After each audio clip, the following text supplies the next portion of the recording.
everybody, it's Charlie. I'm back. All right, the part's been made and I've lifted it off of the bike. So I just kind of wanted to show you some pictures, what it looks like. And then get ready and I'll take it outside and trim it. You can see where I didn't want to go up the sides of the subframe, so there's only a small amount. And if I stick my finger in there, you can kind of see how far it goes down. So at least 1/4 of an inch goes down, so I'll most likely just knock off this high stuff.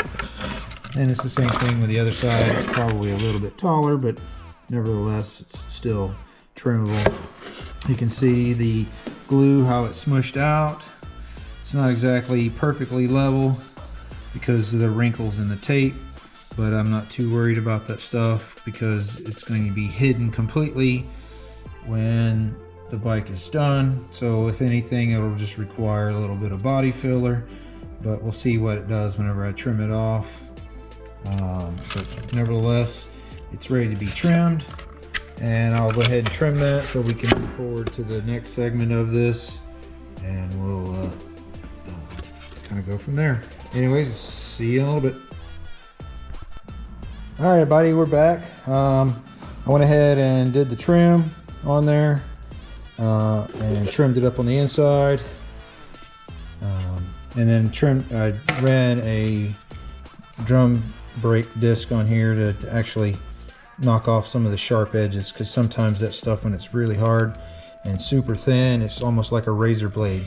So usually if there's any high spots, I generally try to, or edges, I try to knock them down so I don't end up cutting myself in the interest of running through it quickly. Also, while I was out there, I decided to go ahead and hit it with the DA sander to knock off any of the high spots. There's still some work to do to it. There's a couple of little low spots in here. You can generally see that by the actual fiberglass grain still in there. And of course I have this rounded edge. Most likely I'm going to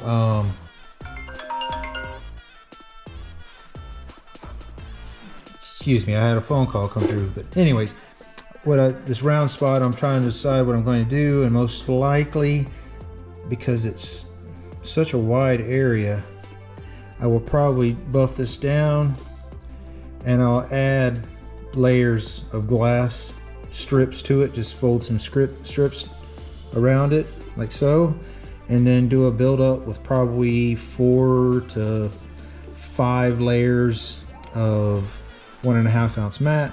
I'll probably have it where it'll extend a little bit past. It'll require a lot more sanding because it's going to loop or drop into the 2 angles here, but that'll be fine. I'll be able to buff it out. Same thing with this, and then that should bring it out to a point so it'll have a more defined corner or surface area, kind of following this point right here. As you'd see, that would go all the way around. This is just too much rounded surface for me. And then, like I said, there's a couple areas that's got some low spots, but that's no big deal. I'll either continue to sand it a little bit more, depending on how thin my fiberglass is getting. I don't like to get it too thin, so I like to press on it. If I can see a good movement, then I tend to will go through the bottom side and add some more. And sometimes you can see this area, actually right here, you can see there's a lighter color in this area, so that's defining that area is a little bit thinner. So I may end up having to come in here and buff this area out and lay probably a single layer of fiberglass inside of it, and that would actually fix that issue. And then I can continue to sand it some more and true it up. It's fairly true at this point just by eyeball, but there's still a few surface imperfections as far as dimples and low spots that I can fill, but that is easily overcome. And as you can see, I'm looking for a slight arched hump to go back, and then along this side I'm trying to get a light sweep. I want it wider up here, start fanning backwards to a solid. So I was able to achieve that. I'll have to dress it a little bit more. I want just a slight sweep, and if I was to throw a straight edge on it, you can kind of see, maybe there's probably a little over 1/16 of an inch of a gap there. I may be able to achieve a little bit more out of it, but I was trying to get a light sweep out of it, just to keep it where it's not too plain and round. But besides that, it looks good. It fits on the bike as designed. It's nice and snug. Most likely I'll have to come through in here and polish sand some of this out.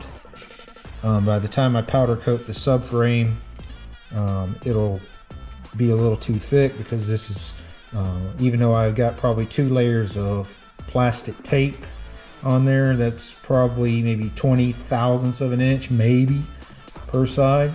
So between the paint that would be in the clear coat that would be applied to this and the powder coat applied to the subframe, it may be too thick, so I will probably go ahead and trim this down and give myself at least a distance of 1 to 2 millimeters, or basically a 1/16 of an inch gap on both sides, just so I can make sure that it's got good clearance and won't scratch up the paint or cause it to chip, etc.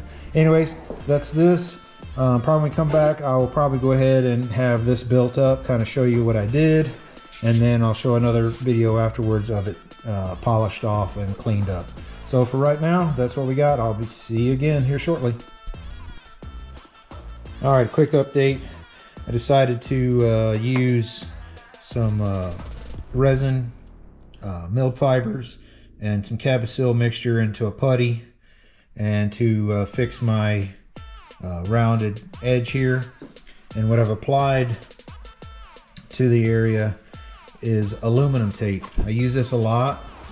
It's the real aluminum. You can get it, it's AC ductwork, duct tape basically, but it's actually aluminum foil, and it's really kind of thick, sticks really well, and you can form it to different shapes. And what I've done here, as you can see, is I flared the tape out to overshoot the this face right here, but I actually used a auto body putty knife and applied it, going with the surface, so it's fairly smooth with that actually, and then filled in some of the low spots in the cowl. So now when this is all cured, I can come in and sand this single face right here, and that will fix the unsquare edge. And I chose to do the resin mixture because as a putty, is because this stuff is extremely hard. My mixture basically was like 2 ounces of polyester resin with about 2 ounces of milled fibers and approximately 2 ounces of cabosil. You add the cabosil to gain the thickness that you want. So take it slowly if you never mixed this stuff before.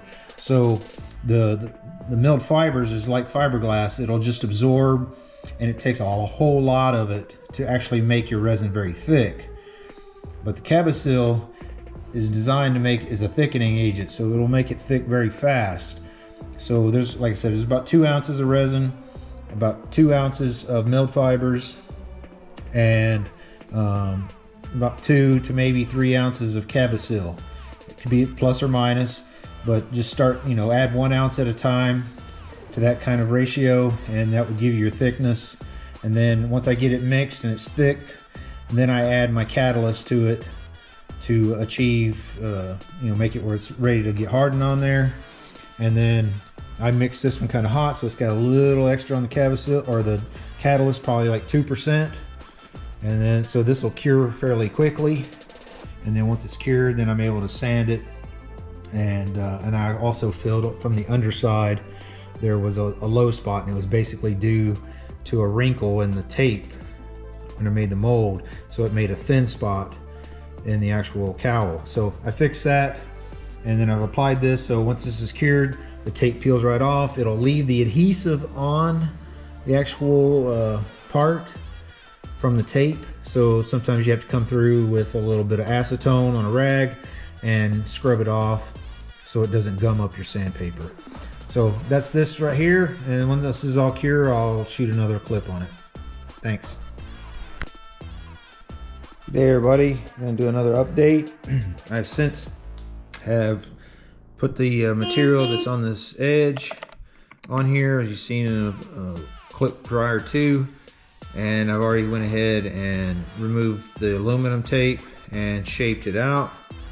You can see where I had coated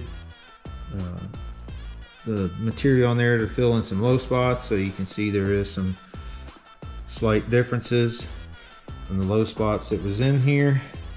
But as you can see, that edge is really nice and crisp. The downfall when you're using that type of putty is that you can get air bubbles in it, and I don't know if you can see those. Those are minor. I mean, they can be filled with standard body filler, which is most likely what I'll do once this is ready to go.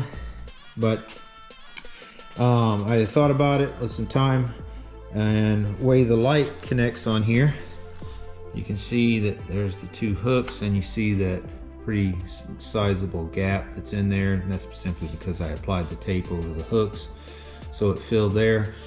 What I think I'm going to do is I'm going to add an extension to this and bring it out so far, and then come back into it, which will make it look much nicer. So basically like a little roof over the tail light, and then be able to put the lands that go underneath those hooks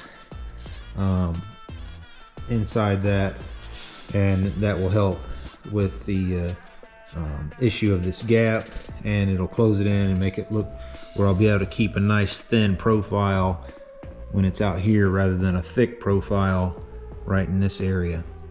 So I'm gonna work on that stuff. That'll be the end for this episode, and we'll start up the new episode with the extension added on and potentially the land in here. And I'm going to try to address any kind of symmetrical issues that I may find with this. So I'm going to gauge it out and fix the symmetrical issues. But for the most part, it looks really nice. And the edge came out beautiful on here. It's still a little tight, but I will clean that up with some sanding, so I have enough space for this to actually go on and off very easy, so I don't have to worry about scratching paint or scratching the powder coat that'll get put on the subframe. Anyways, that's the follow-up for this video, so stand by for episode 6. Thanks, and have a great one.